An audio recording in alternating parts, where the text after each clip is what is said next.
Hi, Colin, and hi, Jerome. Welcome to our interviews. Colin, so how are you doing? Well, fine, and very excited to be talking to Jerome. And do you know what? This is number 20.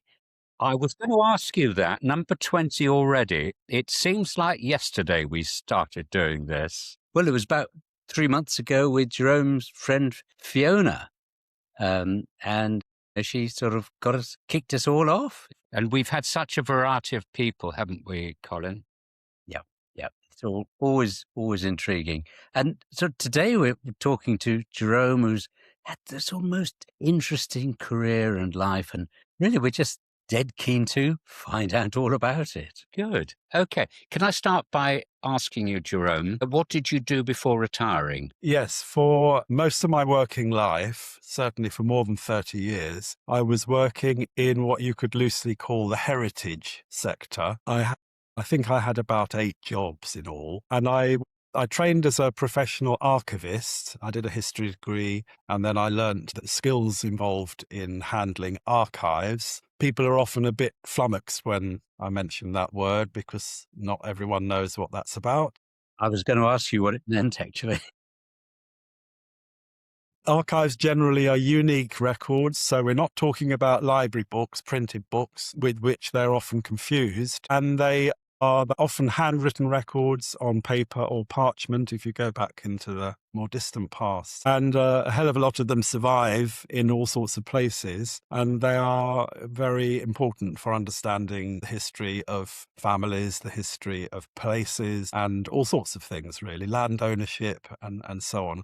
So I did a training course to learn skills such as how to read old handwriting, because even if things are written in English, and they're more than about 300 years old, they're really difficult for the non-specialists to read. I had to learn modern Latin because a lot of legal records in the past were in Latin, and so on. And then I had a succession of jobs, 5, I think, in local government, and I was the equivalent of the borough archivist in 4 London boroughs in turn. And all of those jobs were wider than just people imagine an archivist sitting in a dusty basement with books all around them. I did a bit of that, but all my jobs involved a lot of person-to-person work with people doing research. Often there's an educational element, dealing with school children, interpreting documents and giving guided tours of historic buildings. And all my jobs have had extra things added on, often around museum curatorship or looking after antiques or silver paintings, all of those kinds of things. So I did about half my working life in the public sector, and actually I'd sort of risen a bit up the ladder, if you like, to doing quite a lot of management work, which I realised didn't actually make me very happy because I was getting further and further away from what I'd got into this area of work to do. And this is a common factor in many jobs. So I made quite a big decision, I think, in 2004. And stayed as an archivist, but I moved into a very different world in the City of London. And that's the rather arcane and unknown world, largely, of London's livery companies. These are the worshipful companies that grew out of the guilds. Most of them have very ancient histories, wonderful records in most cases. Often they have halls, and today they are still usually connected with the trade that they've come from, if that's possible. But they're more focused on charity. Very often, many of them are quite wealthy. They own property and they do charitable work and run schools, often have almshouses. So I worked for 3 of those organizations right up until 2021, which was when I retired. And can I just ask, when retirement came, what were the first 6 months like? Nothing like what I had expected. I think that was really for 2 main reasons. One was that I retired in the spring of 2021. That was still during the COVID period. So that had really affected, as it did for everyone, my life and my working life and included for the sort of year or so before that. And the second factor, which was a good one, but one that I never foresaw in the years running up to my retirement was that I still had my mother living. She was actually then 101 years old and living in her own house and compos mentis, but requiring quite a lot of support. She lived on to be 103 and a half. So for the first, as I would say, 3 years of my retirement, I had effectively a sort of extra part-time job, going to see her 1 day a week, doing a lot of things for her, practical things. I had sibling support as well, but I was doing a lot. So it wasn't what I had imagined retirement might have been, which is suddenly all this free time and nothing, no structure around it and so on and so forth. And of course, I'd probably thought, well, I'd go traveling or whatever. At that time, it really wasn't very possible. We were still in the sort of second wave of the lockdowns and stuff. So the first 6 months of my retirement, they were still good. I enjoyed all my work, I have to say. I got a lot of intellectual stimulation from all my jobs. I wasn't one of these people who retired thinking, oh, thank God I don't have to do any of that anymore. But I did enjoy Sunday evenings, particularly. Sunday evenings were always that time when I was gearing up for the week ahead and thinking about getting up early in the morning, getting on the tube to go to work, what meetings and other things might be happening. I really enjoyed that feeling of freedom. And again, in the mornings, it was very nice to get up at a leisurely pace, to have breakfast with my husband, Ray.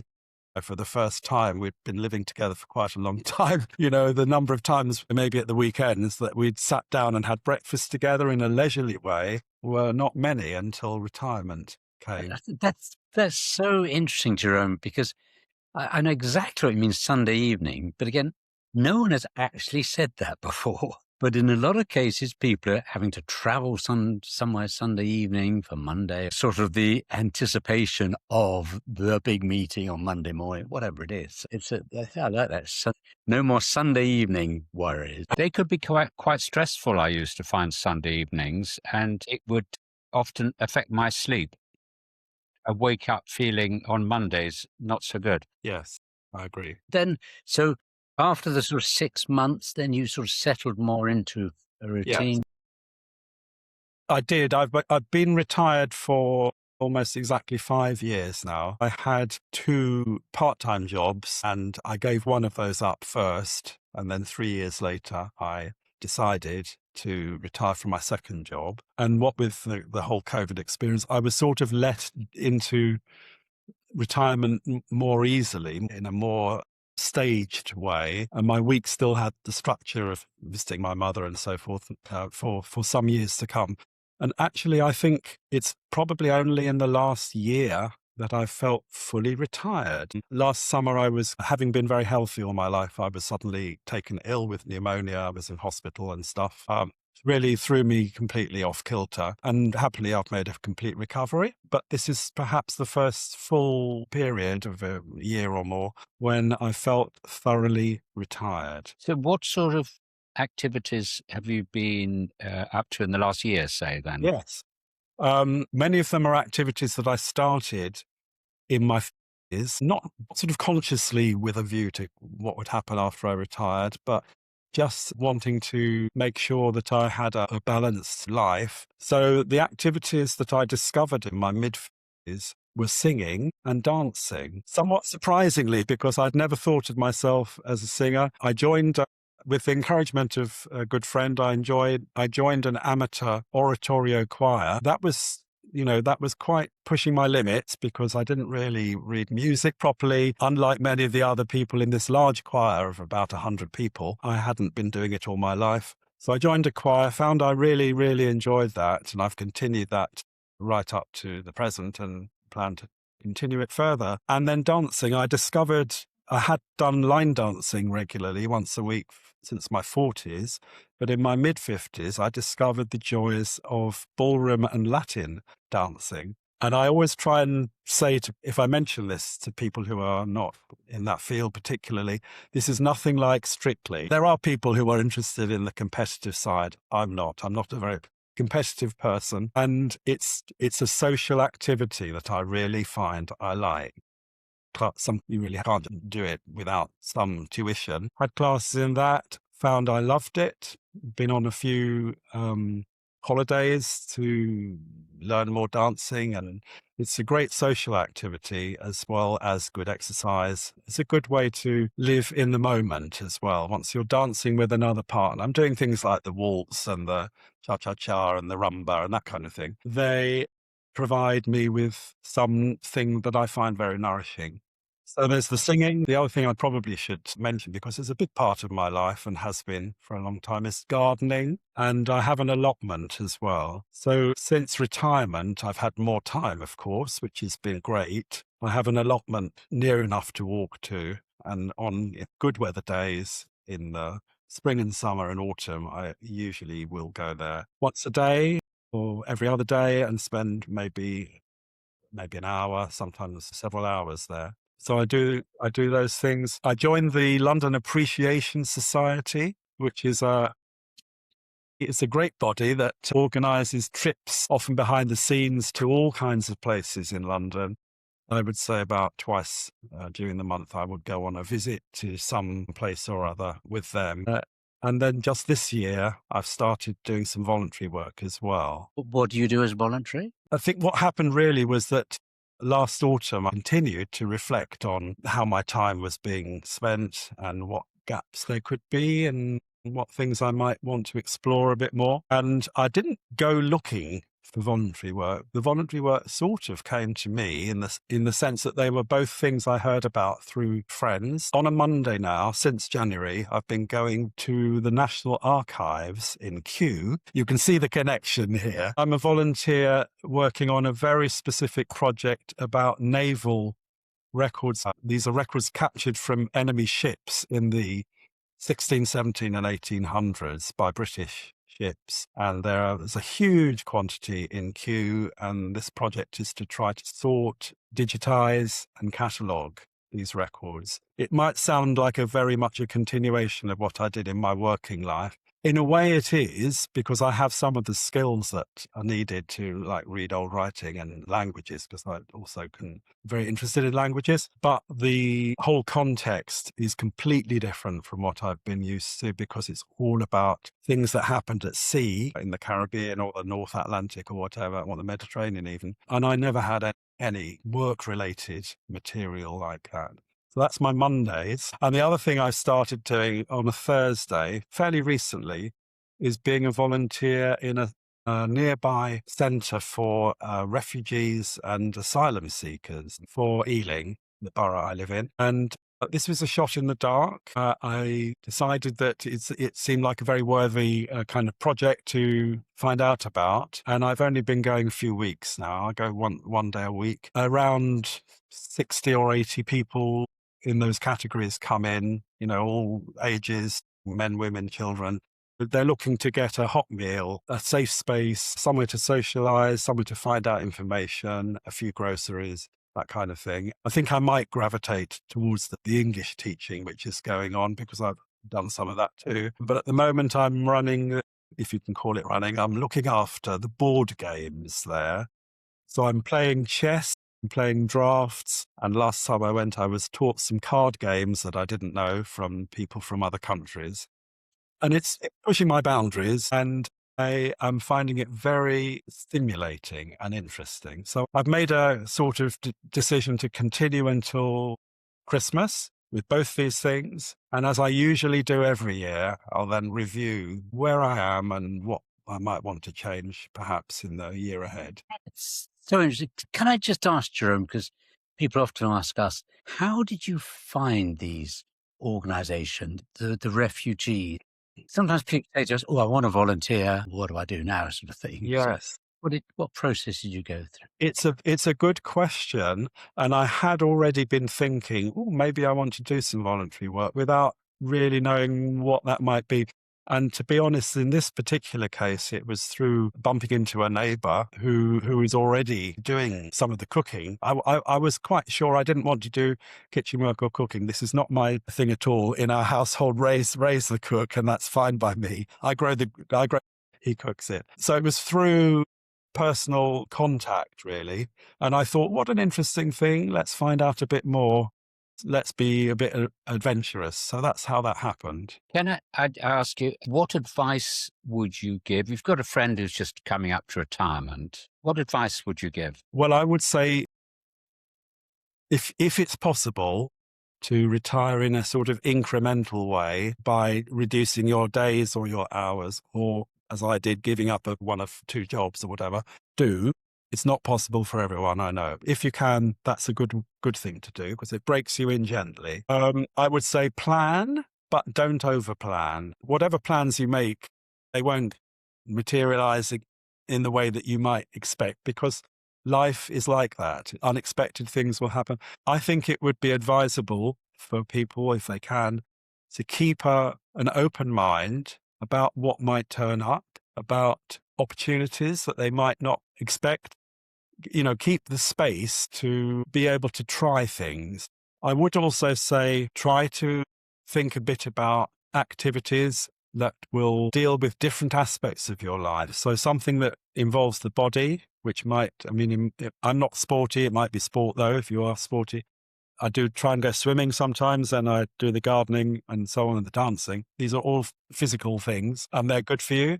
But try also and think of things that will give you intellectual stimulation or get your brain working. Just trivial examples. I do Wordle every morning when I wake up, and then often later in the day I do the cryptic crossword in the newspaper. So think about things that will keep your brain active. Look at the U3A, which is the University of the Third Age. I think probably all over the country it exists. I joined a chess group. I didn't actually persevere with that one, but I joined a backgammon group, and every fortnight I've been going to a pub, learning the game. I didn't know it, so I had to learn it. I wanted to learn it from people, not through online stuff in the traditional way. So I would say the U3A offers all sorts of opportunities. Have a look at those, take a plunge, have a go. And as well as that, of course, there's the more established adult education scene. And over the years, I've done a lot of different courses myself, and some of them have just been a term of trying something new, and then I've dropped them. I did pottery because I've never made pots. I did an oil painting for beginners course, some languages course. I'm interested in languages generally, and a horticulture course. And the horticulture one, I then sort of took further. Got a qualification. I never practiced, but I enjoyed it so much. So I would say adult education is worth considering. I think those are the main things, but keep an open mind, be flexible, be positive, and think about, this is a rather trite expression. I know this, it's been around a long time, but lifelong learning as a concept. You are always learning. Things are not static. And if you make the effort to be open to new things and learning new stuff and having a go, I think that will stand you in good stead when you're retired. Well, very wise words. This is great, Jerome. I have a whole list of things that you've been just in the last 5 years. I've done 3 pages of things. That's wonderful because, quite a few people I know might do one of those once every 3 weeks or something. And the fact that you have organized it and you have an agenda and you know what you're doing and you're doing all sorts of different things, that sounds very good advice. Yes, absolutely. Hopefully, anything else we should be asking? Any more writing to be done? I'm going to mention something, if I may, which you probably hasn't come up before, or that might have done. In the 6 months following my retirement, and this was not planned in any way whatsoever, we took in a pet. I'd never had a pet in my life before, and a stray cat happened to turn up in our street, a ginger Tom. And I think both Ray and myself, we were a bit unsure about this, being 60-somethings and never having had so I think Ray had a dog way back, but I hadn't. And he's been a delight. And the thing that he has taught to me and continues to remind me is the joy of living in the moment. Because very often, he's not around now, but I wouldn't be surprised if he comes and jumps on my lap and wants to be stroked and a bit of attention. It's a good way to just be reminded that I need, but I think probably everyone needs, from time to time, to drop everything and just live in that moment. Wow. Well, that's amazing. There's so much there. I love that last bit.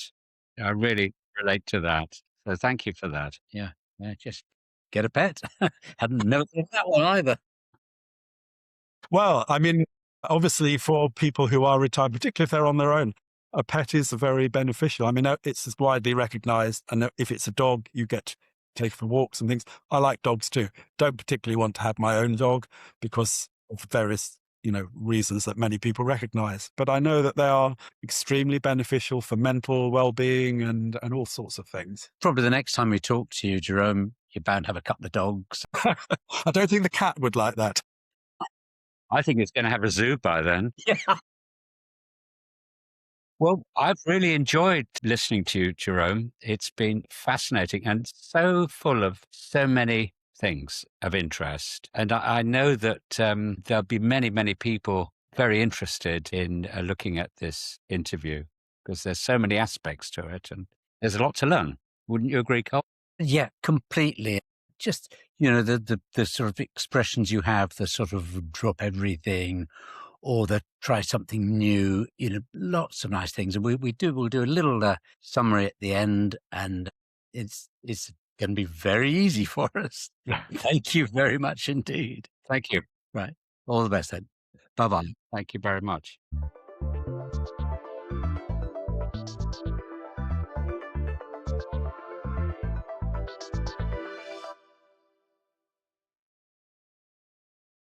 Well, Colin, another excellent interview, brilliant, and so much advice, so many good ideas. And the first thing that struck me that Jerome said was the Spanish word, which I won't try and pronounce in Spanish, but the Spanish word for retirement is jubilation. So it's dawn, a new dawn. It's a terrific word rather than the connotations of retirement over here are different. That's the first thing. Completely agree, Nigel. So perhaps we just changed from encore to jubilation years. But yeah, there was so much here. So, I mean, I just wrote pages worth, but basically I like the idea of starting in his 50s. And it wasn't a kind of conscious thing, but right in his 50s, he starts doing dancing, he likes the social side of it. He gets into singing, he's part of this big choir. So he's really doing things, in his 50s. So 15 years later, 20 years later, it's not a big jump. And also, having talked to a neighbor about what he does, he started working with refugees and going to the centres. And he really seems to work hard at that. And he plays board games with refugees. So a really valuable volunteering job. And then he talked about U3A. And I know because Marianne used to do a lot of that. U3A, have a look. They've got probably 200 different things, whatever you're looking to do. And they're, I think, in every town or every city in the country.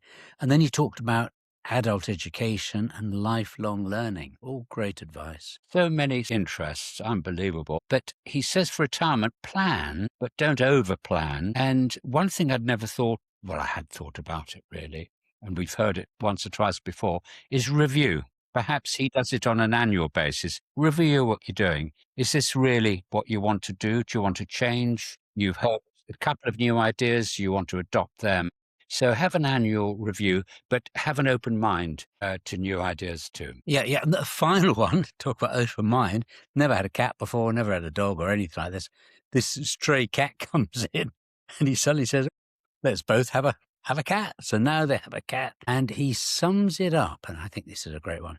The joy of living in the moment. Just so important. Yeah.